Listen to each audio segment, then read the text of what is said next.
बिस्मिल्लाहिर्रहमानिर्रहीम अस्सलामु अलैकुम वरहमतुल्लाहि वबरकातुहू। मेरे कुछ मुसलमान भाई हैं, वो मुझसे अक्सर पूछते हैं कि आपने इतनी बड़ी दाढ़ी रखी हुई है, क्या इस्लाम में इतनी बड़ी दाढ़ी रखना जायज़ है? जी मेरे भाइयों, नबी करीम सल्लल्लाहु अलैहि वसल्लम के फरमान के मुताबिक तुम यहूद व नसारा से उलट करो, उनके मुखालिफ करो। वो दाढ़ियों को भी बढ़ाते थे और मूँछों को भी बढ़ाते थे। तो नबी करीम सल्लल्लाहु अलैहि वसल्लम फरमाया, तुम दाढ़ियों को बढ़ाओ, माफ़ कर दो, छोड़ दो, आज़ाद कर दो और मूँछों को कुतरवाओ। हमें ये हुक्म दिया गया है।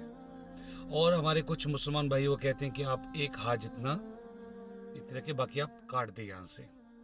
ठीक है, आप इतनी भी दाढ़ी रखना चाहते हैं तो आप रख सकते हैं। देखिए, आपका तकवा है। कोई थोड़ी रखता है, कोई बड़ी रखता है, कोई एक हाथ तक रखता है, कोई बिल्कुल ही नहीं काटता। सब जायज़ है, लेकिन कोशिश करें कि इसको जाने दें, आज़ाद छोड़ दें हदीस के मुताबिक। अगर आप फिर भी एक हाथ जितना रखते हैं, ये भी जायज़ है, लेकिन दाढ़ी रखें। मर्द की पहचान है, ये एक नेचर है।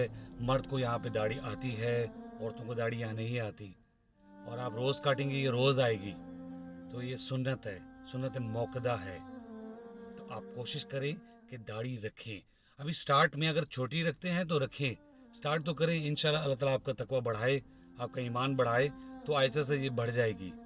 तो मैं उम्मीद करता हूँ आज के बाद से आप इस हवाले से परेशान ना हों और रखने की कोशिश करें। अस्सलामु अलैकुम वरहमतुल्लाहि वबरकातुहू।